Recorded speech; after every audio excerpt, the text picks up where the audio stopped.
We just went where we're not supposed to be. I think it's going to be okay. I've journeyed here today to find an organization that has, for the last 100 years, advocated for the conservation of the world's most famous nature adventure footpath, the 2,200-mile Appalachian Trail. Over its many years of operation, they've had many great victories in lobbying legislation and protecting lands. However, in recent years, they've also had their fair share of controversy and made some decisions that many people feel flies in the face of their very mission. So yeah, join me as I explore this piece of Appalachian America. Today, we're joined by Cheyenne. Hi. What do you think about Harpers Ferry so far? It's cold. It's cold. Anything else? But it's beautiful. But it's beautiful. Interesting. Nothing else to say? Not yet? No. Well, But I'm hungry. we did just get started. Tomahawks and rifles. Left for Pennsylvania on April 18th. Let's be our own Lewis and Clark, Cheyenne, and go explore something, huh? Or that? Yeah. It is almost heaven pub, and we're open. Looks open. Excuse me, ma'am. What would you say is the most authentic Harpers Ferry, West Virginia beer on this entire list? Almost Heaven Amber Ale. Almost Heaven Amber Ale. Yes. All right, sign me up. Let's go. Let's go. It's pretty good.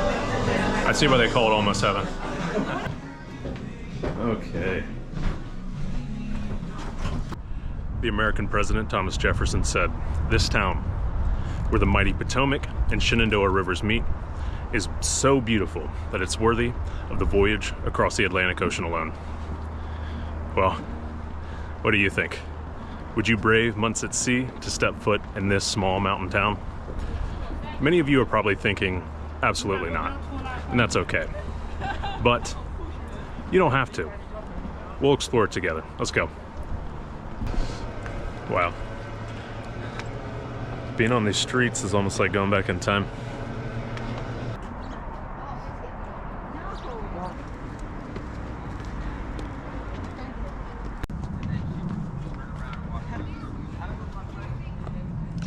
Hey, what are you doing over here? Hi. We're at St. John's Church. It was used as an old barracks during the Civil War. Wow. Guys, take a look. It has different levels of flooding, where different years experienced different catastrophic floods. 1902, 1924.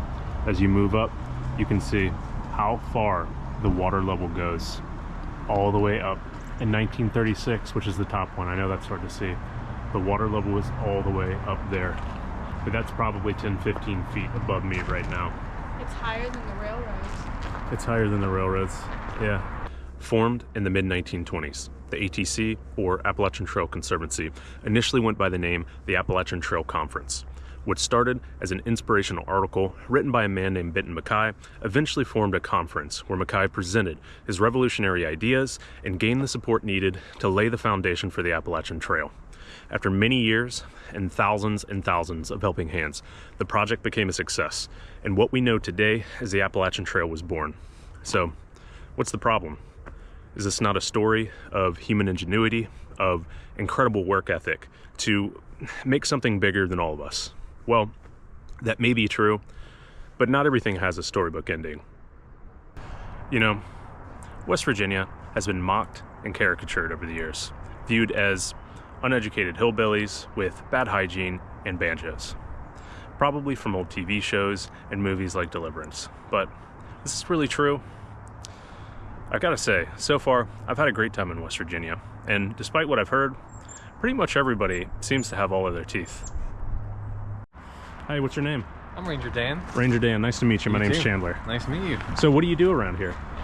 So I walk around, kind of give interpretive educational talks and kind of help people better understand why Harpers Ferry is so significant.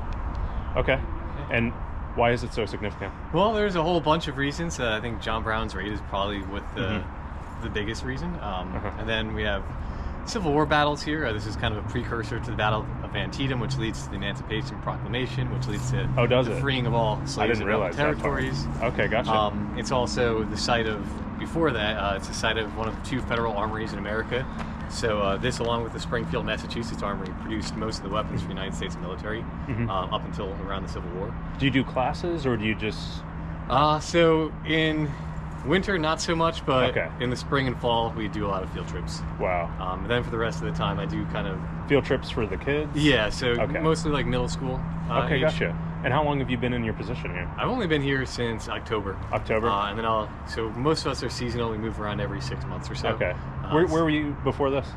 So this summer I was up at Wind Cave in South Dakota. Oh, wow. Which was awesome. I got to go caving. Quite a change from South Dakota. Where are you from originally? North Jersey. North Jersey? Yeah. Okay. I won't hold that against you too much. North Jersey's cool. I love it. I'm totally kidding.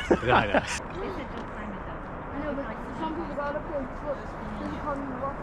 I appreciate your time so much. I really do. Thank you so much.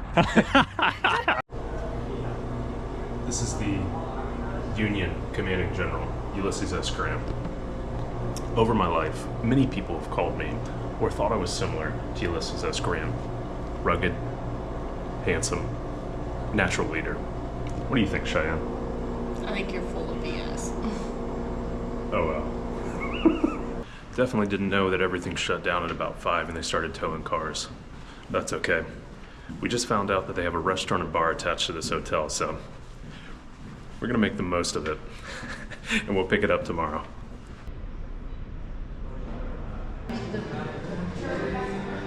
I just tried to cheers with the camera instead of the beer.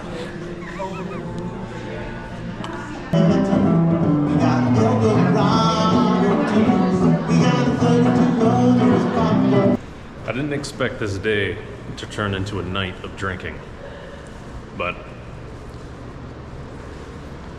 there's somebody swimming in there. Okay, but I guess that's what happens. Cheyenne knows how to have a good time. Cheyenne? Except I forgot my bathing suit. She forgot her bathing suit. Unfortunate. Good morning. After a nearly sleepless night for me. But these things happen. We're gonna head back into Harpers Ferry. Let's go. This is one of the only alleyways in all of Harpers Ferry. Back in the day, if you wanted to buy drugs, this is where you came.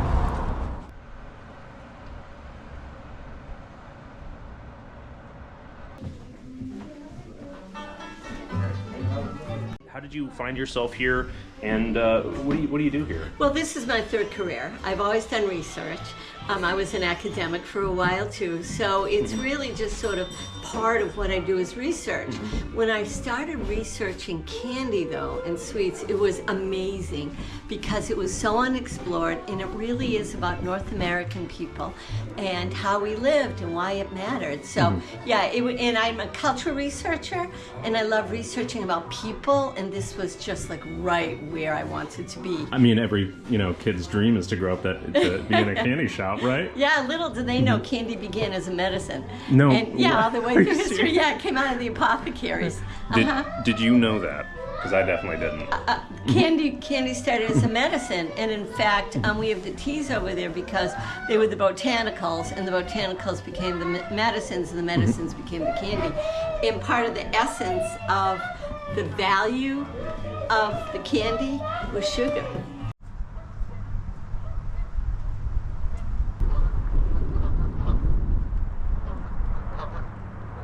In late 2020, after 6 years of fighting in opposition, the Conservancy announced a deal with Mountain Valley Pipeline, a natural gas pipeline system, to the tune of $19.5 million.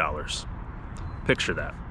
A nonprofit conservancy agreeing to a 303-mile pipeline through the very lands they've advocated to acquire and protect for nearly 100 years, after 6 years trying to stop it. What do you think the response was? Fire the board of directors? Who made these shady backroom deals and lined their own pockets? Where is the money going, and why did you suddenly decide to give up after 6 years? But often, as we all know, things aren't always as simple as they seem. Walking around in this historic town, you can't help but feel something. You don't know if you're walking past a place where people spent their entire lives, where a blacksmith, a weaver, a soldier went home to their families after a long day and sat in front of the fireplace to stay warm in the winter. It's very humbling. We made it to the ATC's building.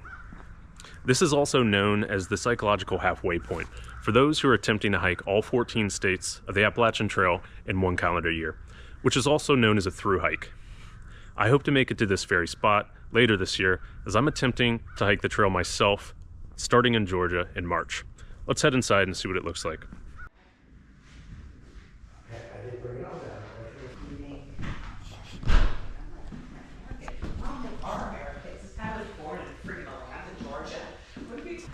Unfortunately, no one was willing to talk today on camera. But that's okay. Maybe next time. The reality was the Appalachian Trail Conservancy did not win against this major pipeline.